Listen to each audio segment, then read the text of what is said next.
예, 오늘 말씀 8절에 아비암이 그 열조와 함께 자니 다윗상에 장사되고 그 아들 아사가 대신하여 왕이 됐다. 그렇게 말씀하고 있습니다. 우리가 지난 시간에 그 아비암 역대기에서는 아비야라고 되어 있다고 말씀드렸죠. 예, 그 아마 아비야가 아비암이 나중에 왕이 된 다음에 계명을 한 것이 아닌가 또는 애칭이 아닌가 그렇게 생각이 드는데요. 아비야는 하나님 앞에서 온전하지 못했어요. 죄를 지었습니다. 많이 지었습니다. 그러나 자식을 주어 대를 잇게 하시고 남유다의 왕위를 계속 이어가게 하셨고 북이스라엘과의 전쟁에서도 정말 압도적인 병력 차에도 불구하고 승리하게 하셔서 그 왕조가 멸망하지 않도록 오히려 강성하게 되도록 하나님 도우셨습니다. 근데 그 이유는 아비야가 온전해서가 아니었죠. 다윗에게 언약하신 약속, 다윗에게 영원한 왕위를 주시겠다는 그 약속, 그래서 다윗에게 예루살렘에서 등불을 주시기 위해 하나님께서 약속을 지켰기 때문에 아비야가 이렇게 승리도 하고 또 자식도 대를 잇고 그렇게 할 수 있었던 것이죠. 그에게 주셨던 소금 언약, 변하지 않는 언약, 다윗에게 주셨던 그 소금 언약 때문에 그렇게 하나님께서 보호하셨던 것입니다. 지난 시간에 말씀드리기를 우리를 구원하시겠다고 하는 그 약속도 사실은 이런 언약이라 우리 자신이 무슨 참 온전하고 거룩하고 경건하기 때문에 구원하시는 것이 아니라 그 언약 때문에 죄인임에도 불구하고 우리를 구원하신다 그렇게 말씀을 드렸습니다. 하여튼 하나님께서는 예루살렘에 또 다윗 집안에 등불을 주시기 위해 아비야를 도우셨지만은 그 치세는 3년에 불과했습니다. 그리고 죽어 그 열조에게 돌아갔죠. 아비야가 죽고 난 다음 북이스라엘 여로보암 제20년에 아비야의 아들 아사가 왕위에 올라 예루살렘에서 41년을 다스렸다. 그렇게 말씀합니다. 41년이라 그러면 꽤 긴 치세죠. 왕 중에는. 그런데 우리 오늘 말씀해 보면 10절에 한 가지 어려운 내용이 기록되어 있어요. 아사의 모친이 아비암의 딸 마아가라 이렇게 기록되어 있습니다. 이거 어디서 봤죠?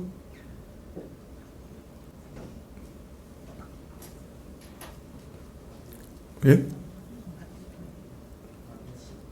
아비야의 어머니가 마아가라고 되어 있죠. 근데 또 그 아들 아사의 어머니가 마아가라고 되어 있어요. 성경이 잘못 기록되어 있네. 그런데 성경에도 오류가 있다 이렇게 주장하는 분들이 있죠. 오늘은 아주 결정적인 증거가 나온 것 같아. 그죠? 아비야의 엄마도 마아가, 그 다음에 아사의 엄마도 마아가. 성경이 잘못 기록되어 있네.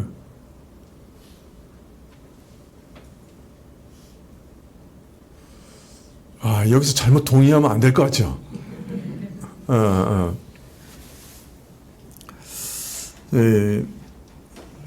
아니, 그래도 잘못 기록해도 이상하잖아. 몇 절 차이라고. 그죠? 몇 절 차이라고 이걸 이렇게 잘못 기록을 했을까? 그리고 이 정도도 몰랐을까? 성경 기록자가? 이건 몇 절 차이인데? 사실은 이게 이제 모후 이런 말이 아마도 아사의 어머니는 일찍 죽고 아사의 할머니죠. 이제 마아가가 할머니가 모후의 역할을 했기 때문에 아마 이렇게 기록한 것 아닌가 그렇게 생각을 합니다. 특별히 13절에 보면 아사가 마아가를 그 태후의 지위에서 쫓아냈다. 그래서 태후라고 나오잖아요. 그죠? 그러니까 이게 이제 아마 그 왕실의 아주 중요한 지위를 가지고 있었던 것 같아요. 그러니까 어머니 역할을 하면서 태우로 할머니가 있었던 거죠. 그리고 어머니는 일찍 죽은 거예요. 그래서 아마 이렇게 모후라고 기록했던 것 같습니다. 그래서 아마 실제적인 어머니는 아니지만은 지위상 어머니로 모후의 역할을 그 할머니가 감당했기 때문에 태우로서 모든 권세를 가지고 있었기 때문에 이렇게 기록한 것이 아닌가 추측합니다. 자, 그런데 11절에 보면 15장 11절에 보면 아사가 그 조상 다윗과 같이 여호와 보시기에 정직하게 행하여 남색하는 자를 그 땅에서 쫓아내고 그 열조에 지은 모든 우상을 없이했다. 아사는 그 아비야와 달랐어요. 조상 다윗과 같았어요. 그래서 하나님 보시기에 정직하게 행했다고 해요. 이제 유다의 모든 왕들은 누가 기준이에요? 다윗이죠. 다윗과 같았느냐, 다윗과 같지 않았느냐. 이것이 이제 하나님이 보시는 그 분별점이었어요. 기준이었어요. 근데 오늘 아사는 어떤 사람이에요? 하나님 보시기에 다윗과 같은 사람이에요. 다윗과 같이 정직했어요. 그래서 그는 먼저 그 땅에서 가장 가증한 이방 종교의 풍습인 남색, 즉 미동들을 제거했어요. 왕상 14장 24절에 보면 르호보암의 죄에 대해서 말하기를 그 땅에 또 남색하는 자가 있었고 여호와께서 이스라엘 자손 앞에서 쫓아내신 국민의 모든 가증한 일을 무리가 본받아 행했다. 이렇게 말씀하고 있는데 이것은 르호보암 때부터 있었던 무서운 죄악이었어요. 그리고 그 열조가 만든 모든 우상을 없앴다고 했으니까 솔로몬, 르호보암, 아비야 이렇게 계속해서 만들어왔던 우상들을 이 아사가 일거에 다 제거했던 거예요. 정말 아사는 유다에서 종교개혁을 일으켰던 거죠. 지금까지의 모든 잘못된 관행들을 다 제거했어요. 그래서 아사는 유대 그 왕조에서 종교개혁을 일으킨 첫 번째 왕이에요. 그 선대들이 무너뜨렸던 이스라엘의 신앙을 다시 회복하고 정결하게 만든 사람입니다. 특히 역대하 14장 4절에 보면 이게 이제 병행구절인데요. 역대하 14장 4절에 보면 유다 사람을 명하여 그 열조의 하나님 여호와를 구하게 하며 그 율법과 명령을 행하게 하였다. 이렇게 기록하고 있습니다. 아사의 종교개혁은 부정적인 것을 타파해버리고 그치는 게 아니고 부정적인 것을 없애버린 것에서 그친 게 아니고 바른 신앙을 적극적으로 추구하고 수립하는 데까지 나아갔던 거예요. 그래서 아사는 먼저 열조의 하나님 여호와를 구하라고 명령했습니다. 하나님께 나와라, 하나님께 예배드려라, 하나님께 기도하라, 그렇게 명령했던 거죠. 그리고 하나님의 율법과 명령을 행하게 했습니다. 여호와께 돌아와서 하나님의 율례와 그 법도와 명령을 지키라고 한 거죠. 율법을 준행하라고 명령했습니다. 참 뭐랄까요, 영적 지도자로서는 참 멋있는 모범이죠. 그죠? 잘못된 관행은 다 제거하고 그 다음에 하나님의 말씀을 견고하게 지키도록 힘썼던 것입니다. 그래서 역대기에 보면 이런 아사의 종교개혁으로 인해서 나라가 한동안 평안했다 그럽니다. 아사는 이 평화의 시기에 유다의 여러 성읍들을 건설하고 요새화했습니다. 그래서 평화의 시기에 또 전쟁을 준비했어요. 그래서 군대를 육성했는데요. 유다 중에는 30만을, 베냐민 지파 중에는 28만을 준비했습니다. 다 용사였다. 자, 이어서 역대기에서는 11기에 없는 구스 사람 세라가 유다를 침공한 사건을 기록하고 있습니다. 이 사건 아주 유명한 사건이죠. 구스 사람 세라가 100만의 군대를 가지고 쳐들어왔습니다. 병거 300승, 전차 300대를 이끌고 마레사라고 하는 곳까지 쳐들어왔습니다. 이 마레사는 예루살렘 바로 문턱이에요. 그러니까 예루살렘 바로 앞에까지 쳐들어온 거죠. 세라가 누구냐? 구스 사람이라고 그랬는데 지금의 이제 에디오피아죠. 에디오피아 인근의 출신이고 아마 장군이었던 것 같아요. 당시는 애굽왕 오소르콘 1세의 치세였던데 그때 아마 장군이었던 것 같아요. 그래서 이 침공군의 주력은 구스 사람들이었던 것으로 보이는데 애굽왕의 명령으로 구스 출신 장군이 구스 사람들의 주력인 100만 대군을 이끌고 쳐들어온 거죠. 유다는 정말로 큰 위기를 맞이했던 것이죠. 이 아사가 마주 나가서 진을 쳤습니다. 그 조금 전에 역대기에 보면 아사가 군대를 양성했는데 유다는 몇 명? 30만 명. 그 다음에 베냐민은 28만. 그래서 만약 이 사람들을 다 끌어모았으면 몇만? 이거 초등학교 수학이에요. 산수예요. 몇만? 58만. 그러니까 58만이 다 왔겠냐고. 자기 거주하는 성도 지켜야 되고 각 곳곳에 있는 요새도 지켜야 되고 그러지 않았겠어요? 기껏 끌어모아봤자 뭐 한 30만에서 40만이었을 거예요. 자, 3분의 1도 안 되는 병력으로 이제 100만 대군 앞에 섰던 거죠. 이런 상황에서 아사가 하나님께 기도합니다. 역대하 14장 11절에 이렇게 기도합니다. 여호와여, 강한 자와 약한 자 사이에는 주밖에 도와줄 리 없사오니 우리 하나님 여호와여, 우리를 도우소서.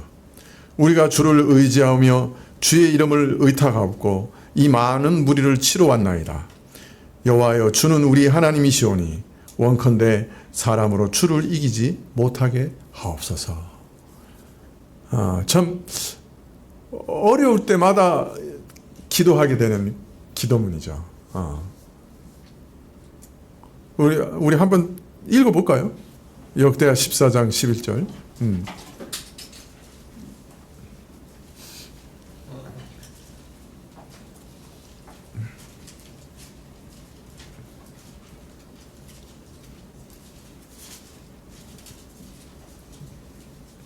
이런 기도문에는 여러분 이렇게 그 볼펜으로 빨간 줄로 이렇게 쫙 그어 놓으시고, 그 다음에 사실은 우리 인생에 절대절명의 위기 같은 것 있을 수 있잖아요. 그죠?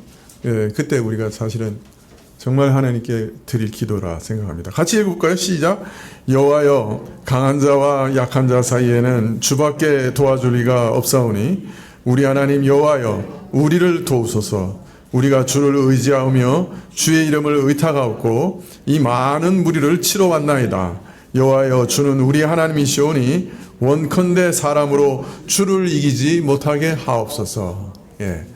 이런 거는 뭐 별로 강의하고 싶지가 않아요. 그냥 정말 하나님께 간절하게 드리는 그런 귀한 기도예요. 그죠? 그런데 하여튼 조금 그 강의한다고 하면 우리말 번역은 약간 의역이 돼 있어요. 직역을 하면 주께서 우리를 돕고자 하실 때는 숫자가 많고 적음이나 힘이 세고 약함을 문제 삼지 않으십니다. 이런 말이에요. 즉 당신은 강한 자와 약한 자를 돕는데 구별이 없습니다. 즉 이 말은 여호와 하나님은 강한 자를 돕든지 약한 자를 돕든지 별 차이가 없는 분이다. 그 말은 그분이 전능하신 분이기 때문에 약한 자를 돕든지 강한 자를 돕든지 그거 아무 상관없다는 거예요. 누구라도 도우실 수 있는 분이시다. 우리말하고는 좀 뉘앙스가 다르죠. 따라서 우리가 주를 의지하며 주의 이름을 의탁하고 이 많은 무리를 치러 왔나이다. 여기서 의지한다는 말은 기대어 쉰다는 말입니다. 하나님께서는 우리가 힘이 없고 참 싸울 힘이 없고 좀 서 있을 힘도 없는, 사실 그렇잖아요. 싸워야 되는데 앞에 국가 선수 권투 선수야. 국가대표. 나는 이렇게 손을 뻗어도 그 사람한테 안다. 그 사람이 손을 뻗으면. 그런 사람 앞에 서면 어떻게 오금이 저리잖아요. 그죠? 그냥 서 있을 수도 없을 것 같아.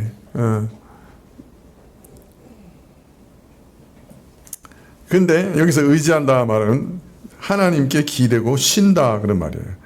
내가 힘이 없는데 기댈 만한 언덕이 되고, 내가 참 힘이 없는데 피난처가 되고,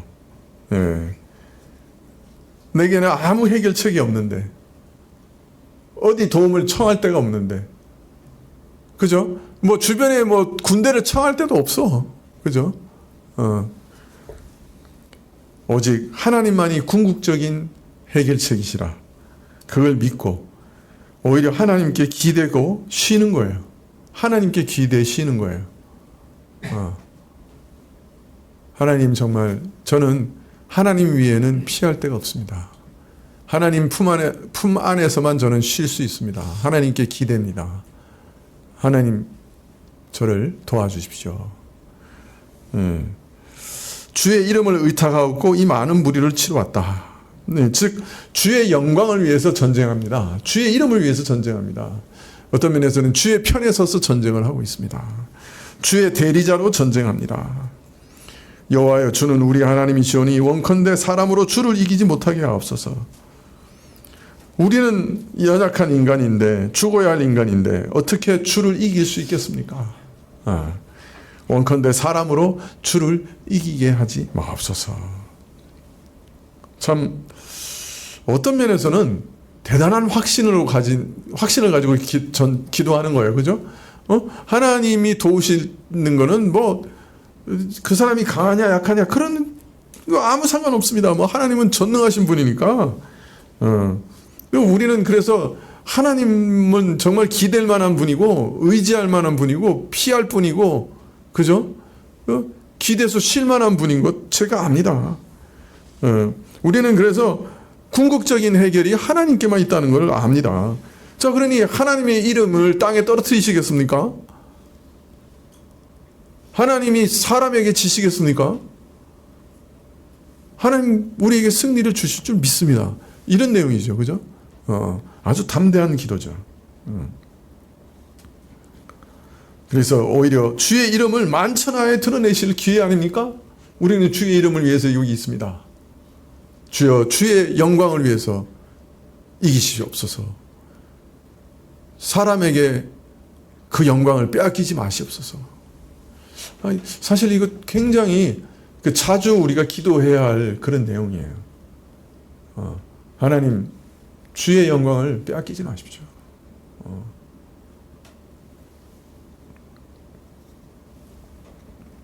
하나님께서는 이 믿음의 기도에, 아사의 믿음의 기도에 응답하셨고 구스 사람을 쳐서 대성을 거두게 하셨습니다. 구스 군대를 지지하고 보급기지 역할을 하던 그랄 지역까지 휩쓸어서 엄청난 물자를 노획하게 하시고 가축 지키는 자를 습격해서 양과 낙타를 사로잡게 하십니다.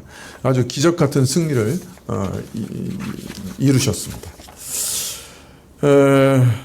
참 우리도 시험 앞에서 절망적일 때 아사처럼 믿음의 기도를 드릴 수 있으면 참 좋겠습니다. 그러나 우리가 이런 기도를 드리기 위해서는 하나님이 누구신지를 잘 알아야 할 것입니다. 강한 자와 약한 자 사이에는 주밖에 도울 리가 없나이다. 하나님, 사람이 주를 어떻게 이기겠습니까? 위기가 닥칠 때마다 하나님께 구할 수 있을 겁니다. 그래서 시편 기자는 시편 9편 10절에서 여호와여, 주의 이름을 아는 자는 주를 의지하오리니 이는 주를 찾는 자들을 버리지 아니하심이니이다.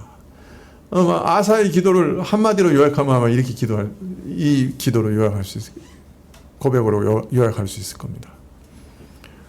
주의 이름을 아는 자는 주를 의지하오리니 주를 찾는 자들을 버리지 아니하시는 분이신 줄 저희가 압니다. 이것이 우리 신자들의 담대함입니다.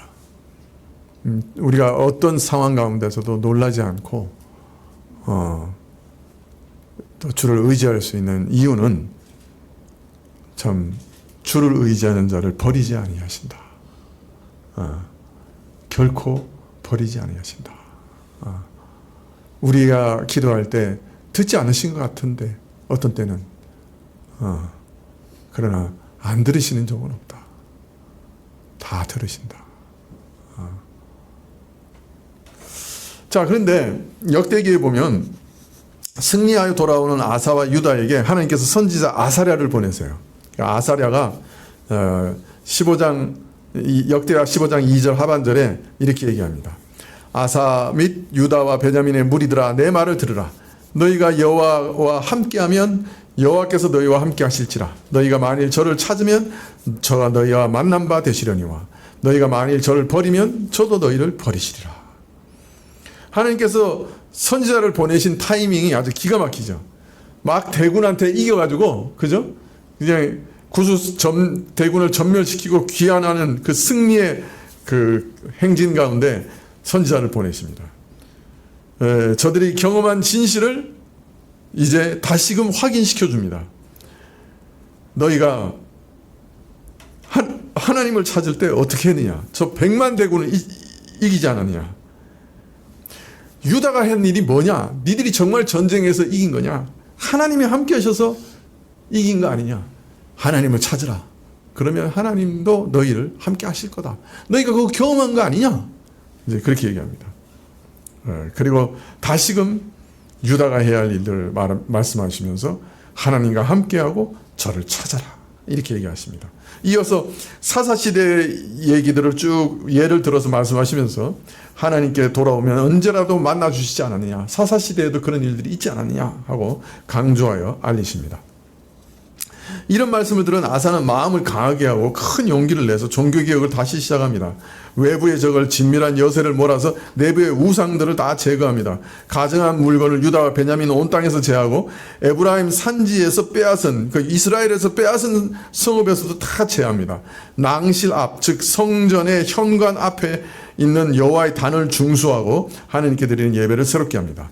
그리고 아사가 그 왕 제위 15년 3월에 유다와 베냐민의 무리를 다 예루살렘에 모으고 에브라임과 므낫세와 시몬 가운데서도 다 모읍니다.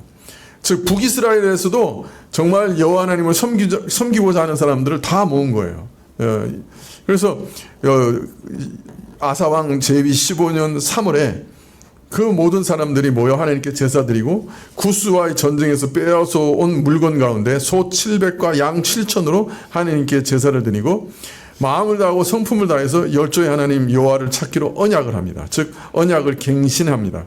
사실 구약에서 이 종교개혁의 본질은 항상 언약을 갱신하는 거예요. 하나님은 우리 하나님이 되시고 우리는 하나님의 백성이 되겠습니다 하는 이 언약을 새롭게 다시 확약하는 거예요. 그래서 진정한 부흥을, 언약 갱신을 하는 진정한 부흥을 이제 경험하게 됩니다. 이스라엘의 큰 무리가 여호와께 맹세하고 뜻을 다하여 우리가 하나님의 백성이 될 겁니다. 하나님은 우리의 하나님이십니다 하고 그 언약을 다시 갱신합니다. 그래서 여호와께서 저희를 만나 주셨고 그 결과 사방에 평안을 주셨다 그렇게 말합니다. 구약에서의 언약 갱신은 이처럼 하나님이 자신의 하나님이심을 재확인하고 또 회개하고 하나님께로 돌아가고 우리가 하나님의 백성으로 다시 살기로 결단하고 하나님의 백성으로서 순종할 것을 결단하는 그런 일이었습니다. 구약에서 부흥은 이처럼 언약을 갱신하는 모습으로 항상 나타났던 것이죠. 하나님과의 관계를 회복하고 하나님의 백성으로서의 위치를 회복하고 그래서 하나님의 백성으로 하나님을 섬기기로 약속하는 결단으로 드러나고 있는 것입니다. 이러한 언약 갱신도 이스라엘 가운데 왕조가 세워진 이후에 처음 있었던 일입니다. 참 인간 왕들은 끊임없이 실패했지만 하나님께서는 다윗 언약을 잊지 않으셨고 그 은혜로 아사를 감동하셨고 그래서 백성으로 하여금 하나님께로 돌아오는 계기를 마련하셨던 것이죠. 그래서 온 백성들이 결심하고 여호와만 섬기겠다고 언약합니다. 이것이 아사를 통해 이스라엘에게 주신 은혜였죠.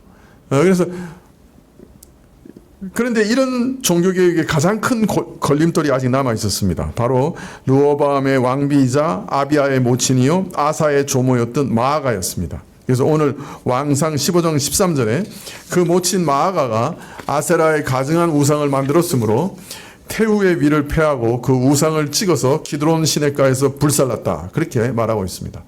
마아가는 수십 년 동안 왕궁에서 아세라를 섬기는 우상 숭배자로 살아 있었던 거죠.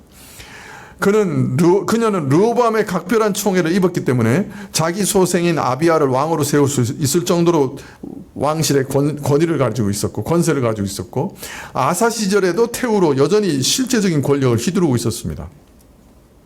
때문에 아사의 종교개혁에 있어서 이 실권자인 마아가와 정면으로 부딪히는 일은 굉장한 위험을 초래할 수도 있는 일이었죠. 가장 강력한 정치적 세력을 가진 태우를 상대로 해야 됐던 것이니까요. 그러나 아사는 용기를 내서 그 태우의 자리도 폐위시킵니다. 조모이며 황태우라 할지라도 우상숭배를 용납할 수는 없다. 그래서 유다의 가장 강력한 우상숭배의 후원자였던 그 마아가를 그 지위를 끌어내리고 그녀가 만든 아세라상을 파괴해서 기브온 시내에서 불살라 버립니다.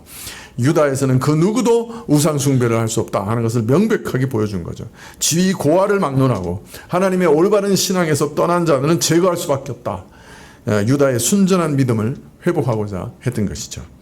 여러분, 이거는 그냥 우리가 이렇게 읽으면 그냥 뭐 그런 일이 있었나 보다 이렇게 생각하실지 모르지만 정치 권력에 있어서 이건 굉장한 위험을 초래하는 일이에요. 그죠?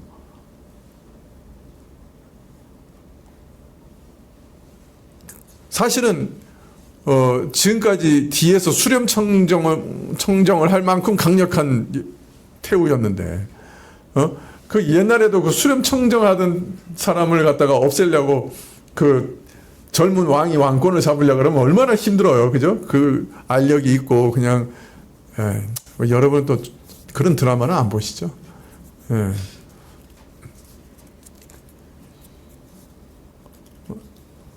근데 이런 일을 어떤 면에서는 자기 권세와 왕위가 위협되는 그런 일을 과감하게 했다고 지금 기록하고 있는 거죠. 자, 깰 때라 주의 아들아. 자, 손 한번 들고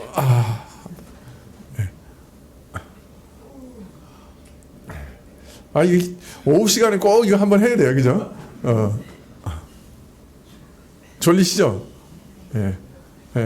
졸리신 분들은 뒤에 가서 쓰셔도 되고, 우리 교회가 이 밥을 너무 맛있게 해요. 맛있게 한 사람들은 내가 책임지을 수는 없는데, 이렇게 합시다. 앞으로 맛있게 하는 사람들은 저 1년에 한 번 더 하는 걸로 하죠. 밥을. 별로 좋지 않나요?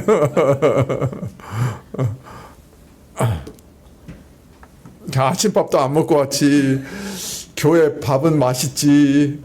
그냥 한포 고북이라 그러죠. 배를 두들기면서 드시고 나서 이 자리에 딱 왔는데 위에서 뜨거운 바람은 쫙 내리쬐지.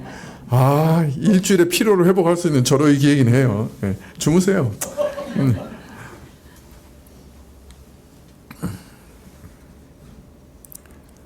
그런데 왕상 15장 14절에 보면 오직 산당을 없이 하지는 않았다 이렇게 얘기합니다. 이 산당은 산이나 그 마을 주변에 있는 언덕 위에 있던 그 제단을 말하는 건데요.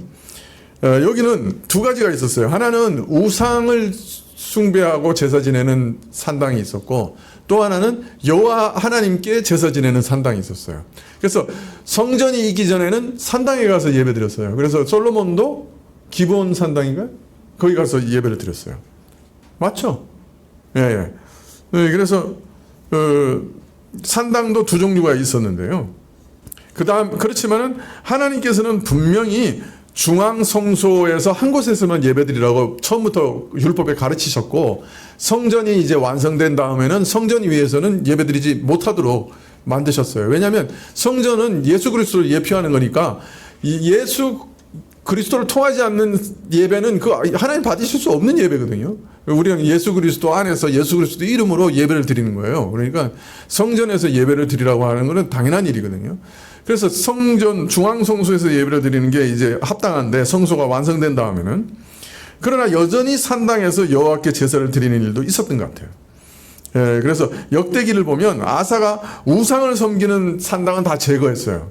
그런데 여호와 하나님을 섬기는 산당은 내버려 둔 거예요. 그래서 이게 아사가 이 중앙성소에 대한 명령에 무지했든지 아니면 다른 이유가 있었든지 모르겠는데, 하여튼 여호와 하나님을 섬기는 산당은 내버려 둔 거예요. 그래서 그게 이제 열왕기에서 그걸 지적하고 계시는 거죠.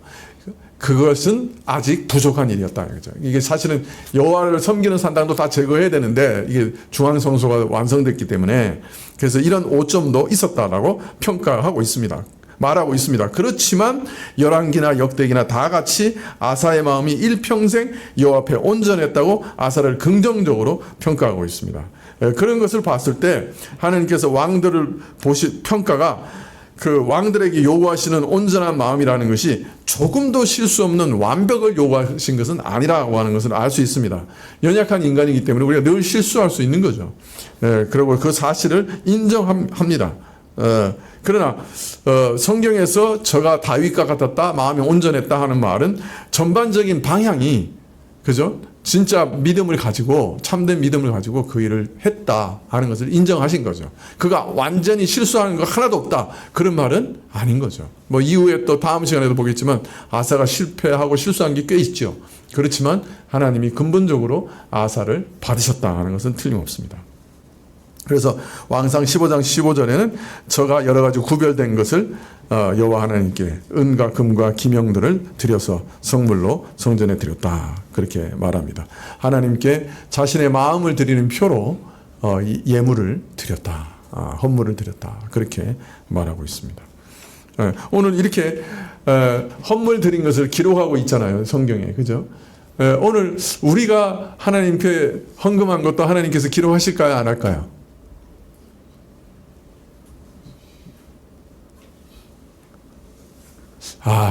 그래도 목사님도 살아야지. 네? 그래도 사례도 받고 살아야 되니까 헌금을 좀 해드려야지. 안 그러면 굶잖아. 이런 마음으로 헌금하는 사람 혹 있습니까? 고맙습니다. 목사도 먹고 살아야죠. 그러나 그거 하나님이 그런 거 헌물로 안 받으세요. 하늘나라에 안 기록돼요. 내가 그래도 교회 회원이잖아. 회원이면 회원답게 회비는 내야지. 내가 점심도 먹고 그러는데 그래도 헌금해야지 라고 헌금해 주시는 분 약간의 양심은 있으십니다. 그렇지만 하나님이 헌금으로 받지는 않으십니다.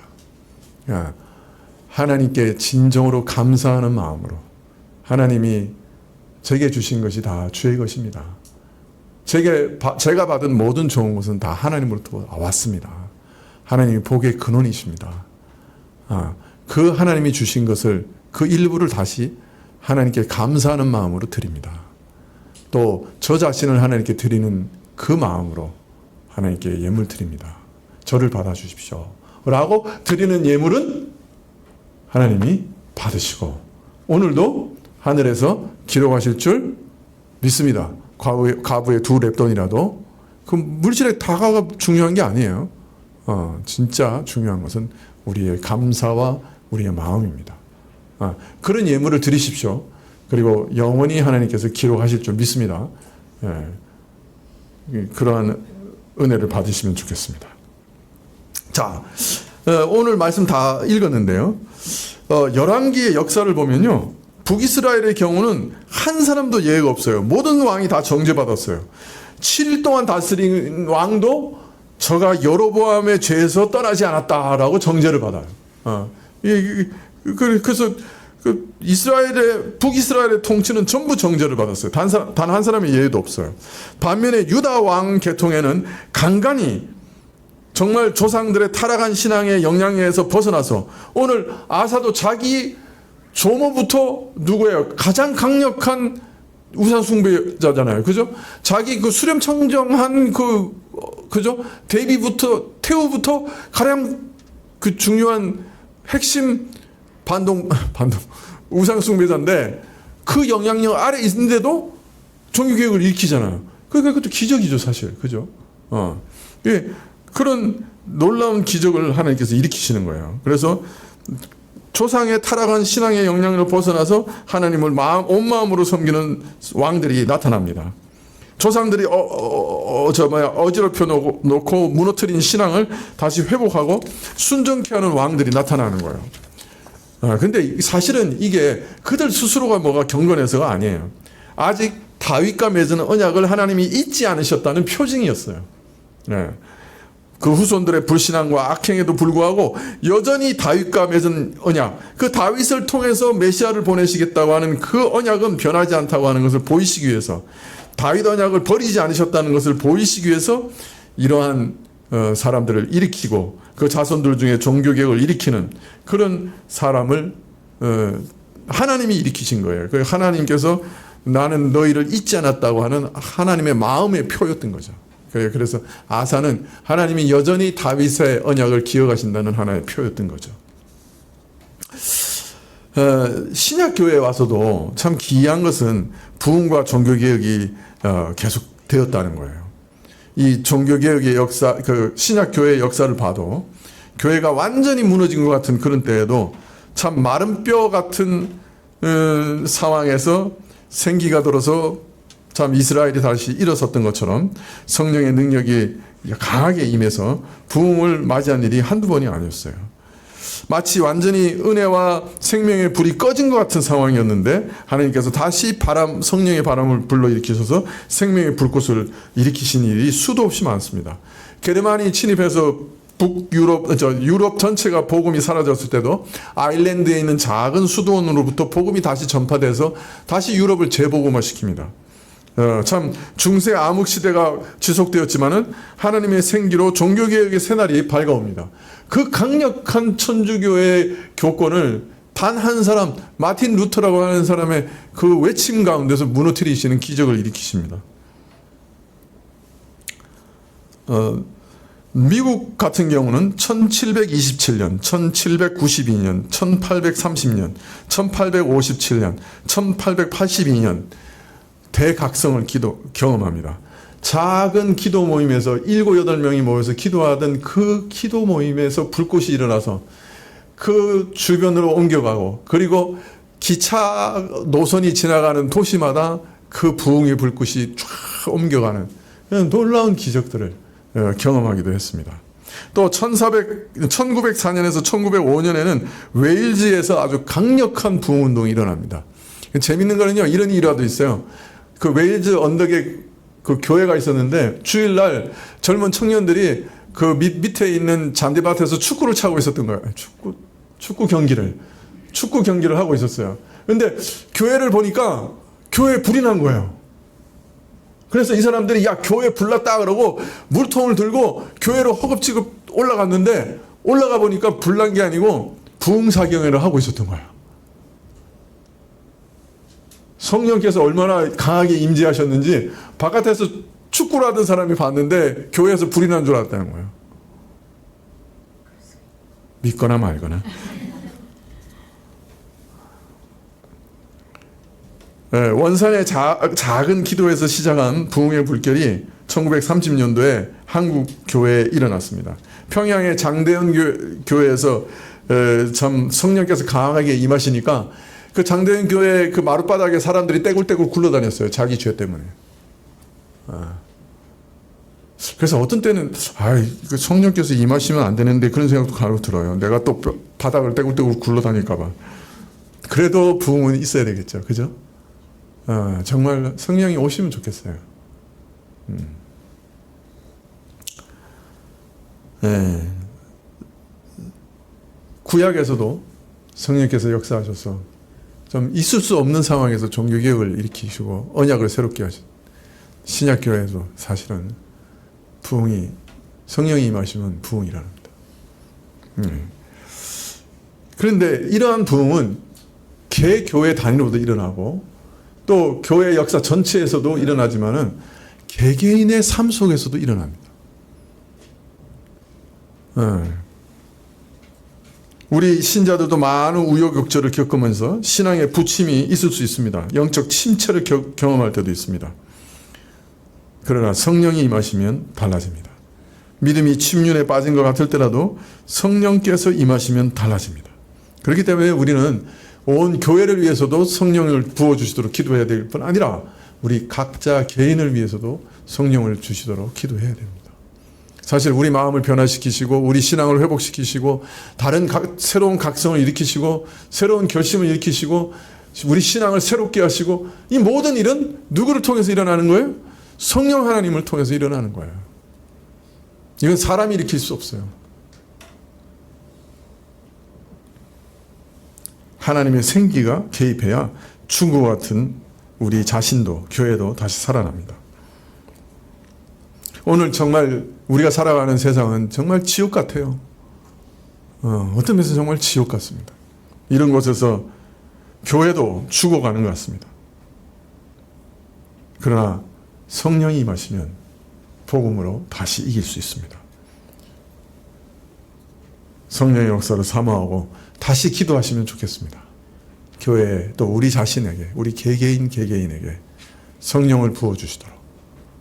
그래서 우리에게 이러한 부흥의 역사, 종교개혁의, 우리 자신을 개혁하는 개혁의, 성령의 개혁의 역사가 우리에게도 이제 일어나게 해주시도록, 이제 믿음의 타성에 젖어서 그냥 타성대로 신앙생활하는 우리가 이제 새로워질 수 있도록 그렇게 기도하시면 좋겠습니다.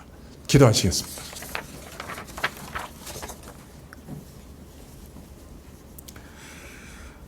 아버지 하나님, 저에게 성령을 주십시오. 참 우리 마음이 너무나 굳어져 있고 우리 신앙생활이 너무 타성에 젖어 있어서 습관을 따라 신앙생활을 하는 거 아닌가 두렵습니다. 주님, 우리의 예배와 우리의 기도와 참 우리의 순종에, 우리의 결단에 성령께서 임하여 주십시오. 그래서 우리로 새롭게 하시는 은혜가 주어지게 해 주십시오. 예수님의 이름으로 기도합나이다. 아멘. 예. 하늘에 계신 우리 아버지시여, 이름이 거룩히 여김을 받으시오며 나라가 임하옵시며 뜻이 하늘에서 이룬 것 같이 땅에서도 이루어지이다. 오늘날 우리에게 일용할 양식을 주옵시고 우리가 우리에게 죄 지은 자를 사하여 준 것 같이 우리의 죄를 사하여 주옵시고 우리를 시험에 들게 하지 마옵시고 다만 악에서 구하옵소서. 대개 나라와 권세와 영광이 아버지께 영원히 있사옵나이다. 아멘.